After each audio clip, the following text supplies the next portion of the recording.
वजूब कुर्बानी की शराइत मुसलमान होना, आकिल होना,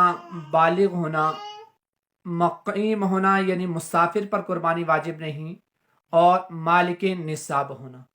अगर किसी फ़र्द के अंदर ये चंद शराइत जमा हो जाएं, पाई जाएं कुर्बानी के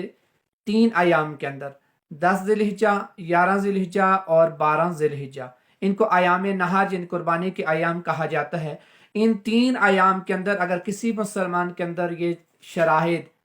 मुजतमे हो जाएं, जमा हो जाएं, उस पर कुर्बानी करना वाजिब है। तो हमारे यहाँ बस औक़ात ये होता है कि हम मसाइल से वाकिफ़ नहीं होते, मसाइल सीखते नहीं हैं, तो बस औक़ात घर का एक ही फ़र्द हमारे पूरे घर की तरफ से कुर्बानी कर देता है। फॉर एग्जांपल कोई एक बकरा ले आते हैं और उसको कुर्बानी करते हैं और कहते हैं कि पूरे घर की तरफ से है। तो अब जिस वक्त वो फ़र्द पूरे घर की तरफ से एक बकरा कुर्बानी करते हैं तो गोया वो किसी की तरफ से भी अदा नहीं होता, क्योंकि बकरे के अंदर एक से ज़ायद हिस्से ऐड नहीं हो सकते, एक से ज़ायद अफराद मिलकर उसकी कुर्बानी नहीं कर सकते। तो गोया जब वो सब की तरफ से करेंगे तो किसी की तरफ से भी अदा नहीं होगा। और बस औक़ात ऐसा होता है कि हमारे घरों में एक ही फ़र्द हर साल कुर्बानी करता है और कहते हैं बस हमारी तरफ से तो बस हमारे वालिद साहब या बड़े भाई ही करते हैं, तो हम सब की तरफ से वही कर देते हैं। मतलब क्या है कि वो एक हिस्सा डाल देते हैं, एक जानवर अपने नाम से वो ज़िबा कर देते हैं, कुर्बानी कर देते हैं, उसमें किसी और का हिस्सा नहीं शामिल करते। तो बकिया जो घर के अंदर अफराद हैं जिन पर कुर्बानी वाजिब है, तो वो जब कुर्बानी अदा नहीं करेंगे तो वो गुनाहगार कहलाएंगे। और बस औक़ात हमारे घरों में एक राउंड सा चलता है, बारी चलती है कि इस साल वालिद साहब करेंगे, अगले साल भाईजान करेंगे, उसके बाद वालदा करेंगे, यानी इस तरीके से एक राउंड सा चलता है, यानी एक साल एक करेगा, दूसरे साल दूसरा करेगा। तो बस औक़ात ऐसा भी होता है कि जिस साल भाई ने करनी है तो हो सकता है वालिद पर कुर्बानी वाजिब और भाई पर या सिस्टर पर कुर्बानी वाजिब ही ना हो, और वालिद साहब जो कुर्बानी को तर्क कर रहे हैं वो वाजिब का तर्क हो रहा है उधर,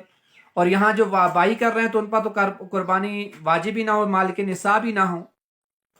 तो बहुत सारे मसाइल ऐसे हैं कि जो हम सीखते नहीं हैं और ना सीखने की वजह से हम बस औक़ात गुनाहगार हो रहे होते हैं। तो सबसे पहले आपने ये करना है कि हर फर्द घर के अंदर जितने भी फर्द हैं जो आकिल हैं, बालिग हैं, मुसलमान हैं, उन्होंने अपने अंदर ये शराइत को ढूंढना है कि हमारे अंदर ये शराइत कुर्बानी के 3 अयाम के अंदर पाई जा रही हैं या नहीं। यानी मुसलमान होना, आकिल होना, यानी पागल और मजनून पर कुर्बानी वाजिब नहीं है। उसके अलावा बालिग होना, नाबालिग पर कुर्बानी वाजिब नहीं, क्योंकि नाबालिग जो है वो अहकाम का मुकल्लिफ नहीं है। उसके बाद मुक़ीम पर कुर्बानी वाजिब है, जो मुसाफिर है उस पर कुर्बानी वाजिब नहीं। अब हर फर्द अपने अंदर ये कुर्बानी के शराइत को ढूंढे कि देखे कि उसके पास 52.5 तोले चांदी या उसकी मालियत के मुताबिक उसके पास पैसा या किसी और सूरत में इतनी मालियत पाई जा रही है कि जिससे वो 52.5 तोले चांदी खरीद सके। मालिक निसाब होने के लिए तो शर्त यह है कि वो उसके पास 52.5 तोले चांदी हो, या 7.5 तोले उसके पास सोना हो, या उसके पास हाजत असलिया से जायद यानी माल हो, जरूरत से जायद जो उसके पास माल है, या माल तिजारत है। अब हाजत असलिया से जायद माल से क्या मुराद है कि जिसके बगैर इंसान की गुजर बसर आसान हो। आप इसकी मिसाल ले लें कि अगर किसी फर्द के पास अपने रिहाइश के लिए एक मकान है, उस मकान के अंदर उसके चंद कमरे ऐसे हैं जो 5-6 कमरों पर वो मकान उसका मुश्तमिल है, और उसमें उसका गुजर बसर 3 से 4 कमरों में होता है, 1 या 2 कमरे ऐसे कि जो उसकी हाजत से जायद हैं।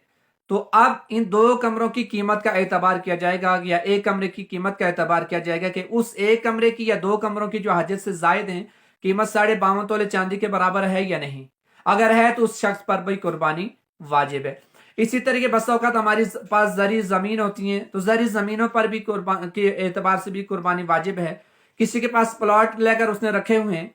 तो उस पर भी कुर्बानी वाजिब है, अगरचे उसने मकान बनाने की नीयत से ही क्यों ना रखे हों, तो उस पर भी कुर्बानी वाजिब हो जाती है। और बस औक़ात मकान किराए पर दिया होता है,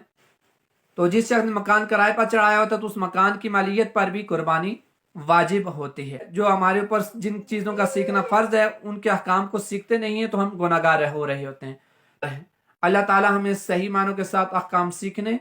और उन्हें ان پر عمل پیرا ہونے کی بھی اللہ رب العالمین ہمیں توفیق رفیق مرحمت عطا فرمائے.